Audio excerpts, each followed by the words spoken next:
They called it the Wild West for a reason.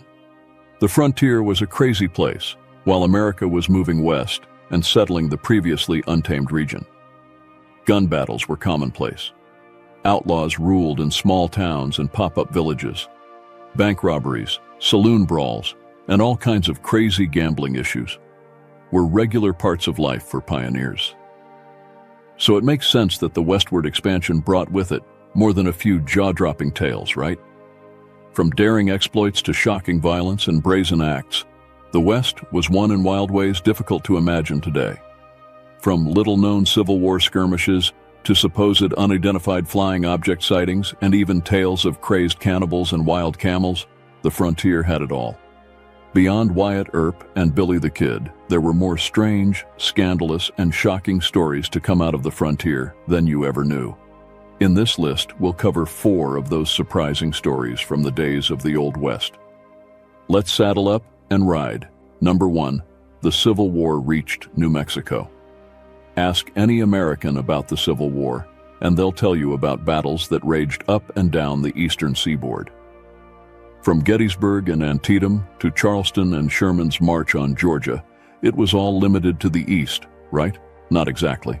As it turned out, there was a very important Civil War skirmish way out west, in New Mexico to be exact. And it was one of the most important battles of the entire war, at least as far as westward expansion was concerned.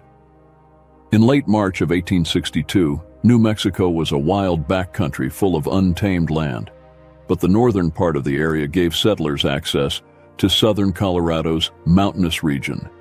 With it came the promise of very lucrative mining territory in the Rocky Mountains. And battling over New Mexico allowed any potential victor basically unfettered access all the way out to California.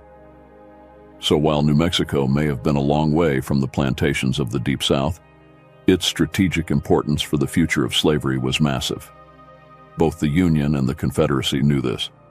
And even though neither side had many men stationed that far west, each group understood how critical it was to lay claim to the land. So, on March 26, 1862, the Battle of Glorieta Pass kicked off. It only involved about 2,500 soldiers. But it turned out to be a decisive, early moment in the Civil War. Texas Confederates claimed victory early on, after nearly wiping out a branch of Union militants. But after a few days of brutal fighting, a tough band of New Mexico volunteers climbed the cliff face of Glorieta Mesa. Gaining the high ground by surprise, they got the angle on a large group of now defenseless Texans down below.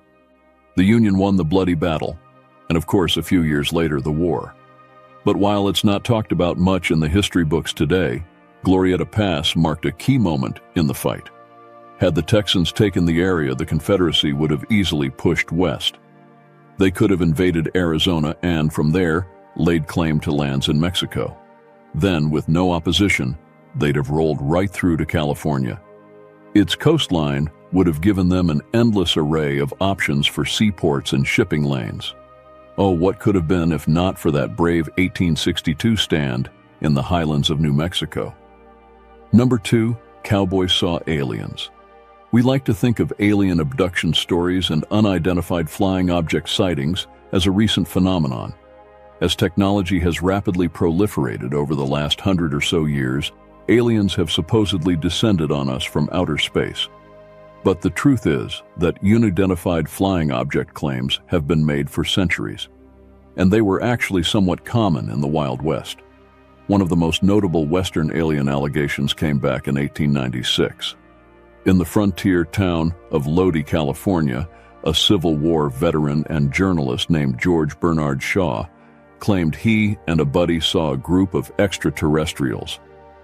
According to Shaw, who wrote about the incident in the local newspaper, the otherworldly characters were 7 feet tall and very slender, with small hands, fingers without nails, and feet twice as long as normal, and functioned similar to a monkey's feet.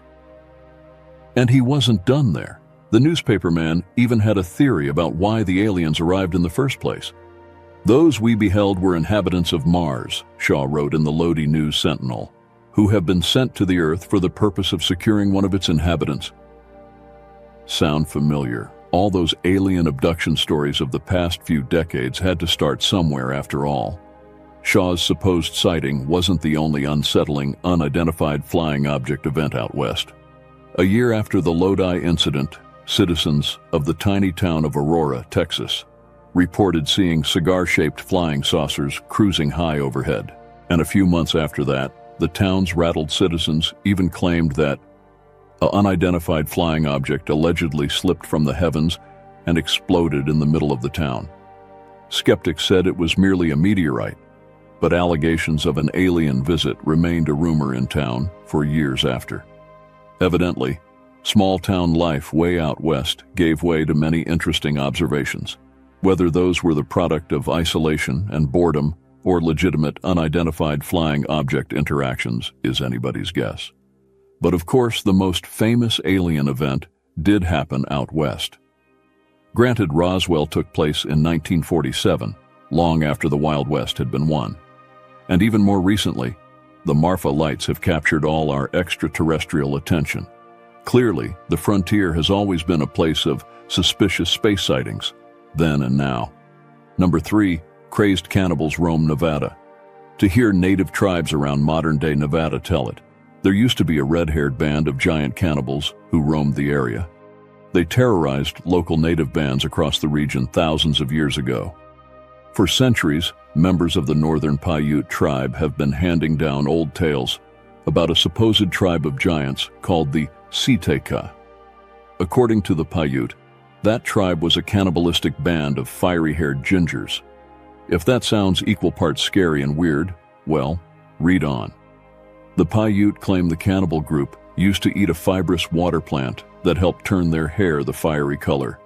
Then, they would hunt humans all across the high deserts of the Old West, long before Eastern settlers ever made it out there. Thankfully, the Paiute put a stop to all this long ago. According to a northern Paiute tribal activist and archivist named Sarah Winnemucca Hopkins, Paiute warriors were able to trap all the Siteka clan members in a large, dark cave. Then, the Paiute lit the cave entrance on fire. The cannibals perished inside, never to be heard from again.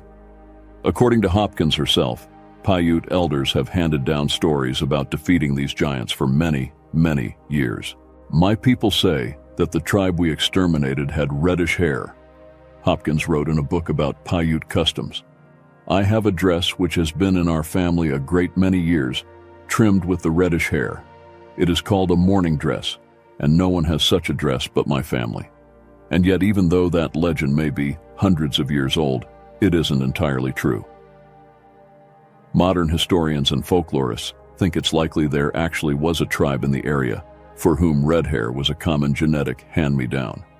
However, they almost certainly weren't giants.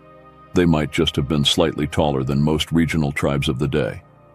Or, even more likely, the Siteka were of normal height, and centuries of oral retellings have turned that myth into a particularly bad game of telephone. Regardless, the legend is now part of Paiute lore. As far as they are concerned, Nevada was once a land of very angry giants. Number 4, putting the Hatfields and McCoys to shame. The Kentucky-West Virginia border's world-famous Hatfield and McCoy families weren't the only notorious feuding clans of the old days. In fact, the Old West had a feud that went even further than that infamous incident. After the Civil War, Texas had two families, the Suttons and the Taylors, who really didn't like each other. The feud started when Buck Taylor shot and killed a Sutton ally in 1866, then escalated with the deaths of Taylor and a man named Dick Chisholm 2 years later in a horse sale gone wrong. Taylor's remaining family members dug in their heels. They had Southern pride and were mad about the Confederacy losing decisively in the Civil War. The Suttons, meanwhile, had the backing of local Texas militia members and state police outfits that were keen on Reconstruction. The Sutton family's patriarch, William, took control of the police himself by 1869, running raids across the state to ferret out cattle rustlers sympathetic to the Taylors. Over the next 5 years, all of DeWitt County, Texas, was plunged into a horrifically violent feud. Even members of other families were forced to take sides and choose between the Suttons and Taylors. Those who didn't offer allegiance risked being killed. Then again, those who did pick a team were killed in skirmishes and senseless violence too. By 1874, so many people had died in DeWitt County that the Texas Rangers finally rode in. They worked for months to ease tensions. They were mostly unsuccessful, but by the end of 1875, the feud started to slow. It wasn't because of anybody's particular negotiating skills. It was merely because the most aggressive and vicious feud participants on each side had mostly been killed by then. The next few years saw several more violent murders, but the rate was thankfully dwindling. By the end of the 1870s, at least 22 Taylor family members had died, compared to 13 Suttons. Scores of friends and allies on each side perished amid the senseless violence as well. Then, for the next 20 years, Texas courts tried in vain to sort out the legal mess that came from it all. It wasn't until the end of the 19th century that most family members and friends finally moved on.